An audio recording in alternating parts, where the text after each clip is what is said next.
শুনবেন সংবাদ শিরোনাম। বর্তমান রাজনৈতিক সংকট সৃষ্টি করেছে অন্তর্বর্তী সরকার ও ঐকমত্য কমিশন।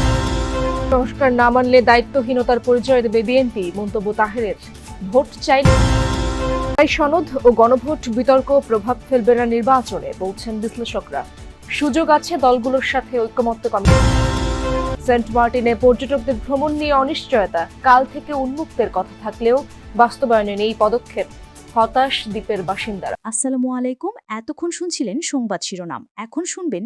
দেশের বর্তমান সংকট সৃষ্টি করেছে অন্তর্বর্তীকালীন সরকার ও ঐকমত্য কমিশন, এমন অভিযোগ করেছেন বিএনপি মহাসচিব মির্জা ফখরুল ইসলাম আলমগীর। জাতীয় প্রেস ক্লাবে জেএসডির প্রতিষ্ঠাবার্ষিকীতে এই অভিযোগ করেন তিনি। বলেন, স্বাক্ষরিত জুলাই সনদ ও বাস্তবায়ন প্রক্রিয়ায় অনেক পার্থক্য রয়েছে। নোট অব ডিসেন্ট না রেখে দেশের জনগণের সাথে প্রতারণা করা হয়েছে। নির্বাচন বানচাল করতে একটি মহল উঠে পড়ে লেগেছে। তিনি আরো বলেন, জাতীয় নির্বাচনের আগে গণভোটের কোনো সুযোগ নেই। মুক্তিযুদ্ধের বিরোধিতা করে জনগণকে বিভ্রান্ত করা হয়েছে। এখন নির্বাচনের বিরোধিতা না করার আহ্বান জানান মির্জা ফখরুল।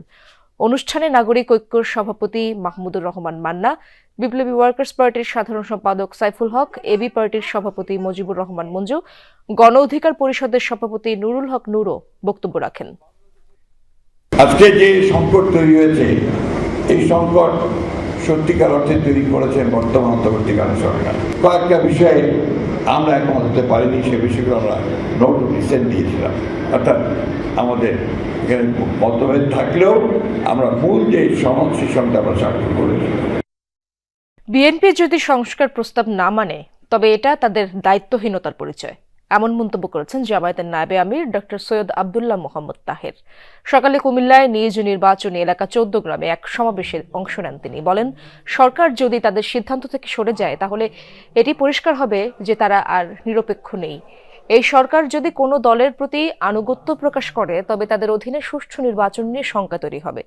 তিনি আরো বলেন, যদি নির্বাচন না হয় তাহলে যারা ভারতে বসে ষড়যন্ত্র করছে তারা সুযোগ নেবে। এখন বিএনপি যদি সংস্কার না মানে, সংস্কার না থাকে, তাহলে তাদের কমপক্ষে এই দায়িত্বটা ছিল। ওয়াশিংটন দিল্লি সম্পর্কে নতুন মোড়, 10 বছর মেয়াদী প্রতিরক্ষা চুক্তিতে স্বাক্ষর। সামরিক প্রযুক্তি ও সমরাস্ত্র আদান প্রদান করবে যুক্তরাষ্ট্র ভারত।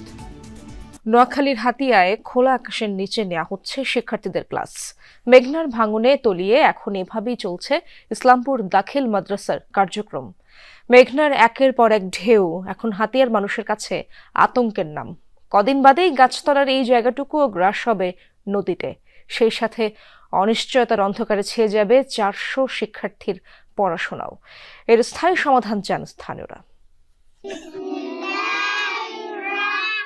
গাছতলায় রাখা 10 থেকে 12টি বেঞ্চ, সেখানেই চলছে ক্ষুদে শিক্ষার্থীদের পাঠদান। নদী ভাঙনে প্রতিষ্ঠান বিলীন হওয়ায় ঠাঁই হয়েছে মাদ্রাসার প্রধান শিক্ষক আব্দুল আহাদের ভিটায়। অথচ নোয়াখালীর হাতিয়ার ইসলামপুর দাখিল মাদ্রাসার নিজস্ব টিনশেড কক্ষ ছিল 400 শিক্ষার্থী। গেল কয়েকদিন ধরেই ভাঙছে মেঘনার পার, বিলীন হচ্ছে হাতিয়ার ছোট বড় স্থাপনা, সংকীর্ণ হচ্ছে বসতি। এমন ভাঙনেই ইসলামপুর দাখিল মাদ্রাসার 150 শতক জমি গেছে নদীতে। তলিয়ে গেছে মাদ্রাসার শ্রেণীকক্ষ, মাঠ আর গাছপালা। এরপর থেকেই ব্যাহত হচ্ছে পাঠদান। দিন দিনই কমছে শিক্ষার্থীর সংখ্যা। রোদা কষ্ট করি, বৃষ্টিতে কষ্ট করি, ক্লাস করতে কষ্ট হয়। সবাই একসাথে পড়ি, নদীতে ভেঙে গেছে আমাদের মাদ্রাসা, তাই আমাদের কত কষ্ট করে পড়তে হয়। নদী ভাঙ্গার কারণে ক্লাসটা যখন গাছতলে করায় 3 ক্লাস 2 ক্লাস বা 4 ক্লাস একসাথে বসাইলে তাদের মূল যে পড়াগুলো এগুলো আমরা ক্লিয়ার ভাবে দিতে পারি না। কয়েকটি বেঞ্চে একসাথে চলছে ক্লাস। এদিকে ভাঙন অব্যাহত থাকায় শেষ সম্বল প্রধান শিক্ষকের ভিটা মাটিও রয়েছে হুমকিতে। এমন পরিস্থিতিতে শিক্ষার্থীদের শিক্ষা জীবনও পড়েছে অনিশ্চয়তায়। এইভাবে নষ্ট হয়ে যাবে। স্থান করি এখানে 2-3 ক্লাস 4 ক্লাস অনেক সময় একসাথে বসাইতে হয়। বসাইলে আমরা ঠিক মতো তাদেরকে লেখাপড়া দিতে পারতেছি না। আয়োজন করে উপজেলা সনাতন শাখা। এতে অংশ নিয়ে প্রধান অতিথির বক্তব্যে এই দাবি জানান মিয়া গোলাম পরোয়ার। বলেন, 54 বছরে হিন্দু ধর্মাবলম্বীদের রাজনৈতিকভাবে ব্যবহার করা হয়েছে। তাদের ভোটে ক্ষমতায় গিয়ে নিজেদের ভাগ্য বদল করলেও হিন্দুদের ভাগ্যের পরিবর্তন হয়নি বলেও মন্তব্য করেন তিনি।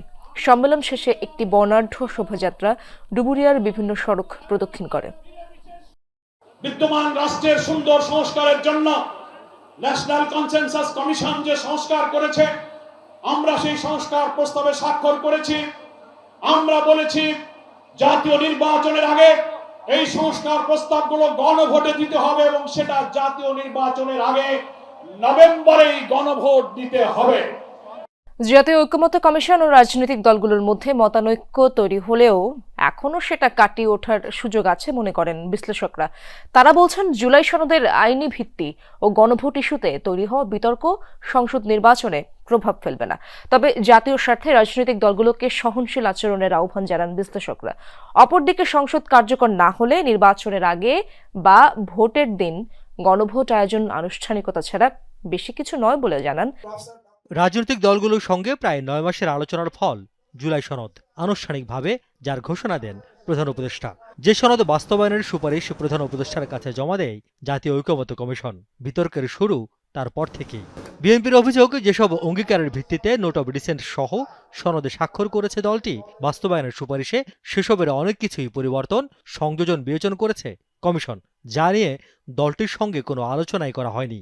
এমন ব্যত্যয়কে নেতিবাচক হিসেবে দেখছেন বিশ্লেষকরা। তবে তাতে ঐক্য বিনষ্টের খুব একটা কারণ নেই বলেও মনে করেন তারা। যদি বিএনপির সাথে কনসাল্ট না করে সেটা চূড়ান্ত হয়ে থাকে, এটা কিন্তু তাহলে বড় ধরনের ত্রুটি হয়েছে বলে। ত্রুটি হয়েছে এটা সত্য, কিন্তু সেই ত্রুটিটা সারিয়ে নেওয়া। নভেম্বরের প্রথম দিন থেকে পর্যটকদের জন্য সেন্ট মার্টিন খুলে দেওয়ার সিদ্ধান্ত নিয়ে অনিশ্চয়তা দেখা দিয়েছে। দক্ষিণের এই জনপ্রিয় পর্যটন স্পটটিতে সীমিত আকারে শুধু দিনের বেলায় ভ্রমণের অনুমতি দেয়ায় শঙ্কা জানিয়েছেন দ্বীপের ব্যবসায়ী ও বাসিন্দারা। তবে সিদ্ধান্ত বাস্তবায়নে সরকারের পক্ষ থেকে কার্যকর কোনো ব্যবস্থা দৃশ্যমান নয়। দ্বীপের একমাত্র বন্দর বহুদিন পর পর্যটকদের পদচারণায় মুখর হবে এমন আশায় বাসিন্দারা এভাবেই সমুদ্র পাড়ে ভিড় করে প্রতিদিন। এখানেই পর্যটকদের বহনকারী জাহাজ ভেড়ার কথা, কিন্তু নোঙর করার একমাত্র জেটিটি এখনো সংস্কারই হয়নি। কবে হবে তাও বলতে পারে না কেউ। বিশ্বাস নাই ওদের যে জাহাজ আসবে, ওটা তখন তো বিশ্বাস দিতেছে 1 তারিখে জাহাজ আসবে, তখন আবার বাজাইতেছে ব্রিজের কাজ শেষ হয়নি। শুরু করলে নাহলে বুঝতাম যে কাজ চলমান আছে, এটা শেষ হবে। যেখানে শুরুই করে নাই, তাহলে শেষ হবে কবে? জীববৈচিত্র্য রক্ষার কথা বলে সাধারণ পর্যটকদের আনাগোনা বন্ধ করে দেওয়া হয় দেশের একমাত্র এই প্রবাল দ্বীপে। 8 মাসেরও বেশি সময় বন্ধ থাকার পর সীমিত আকারে শুধুমাত্র দিনের বেলা পর্যটকদের জন্য খুলে দেওয়ার ঘোষণা দিয়েছে জেলা প্রশাসন। নভেম্বরে শিপ আসবে, কিন্তু লোকজন এসে থাকতে পারবে না সেন্ট মার্টিনে।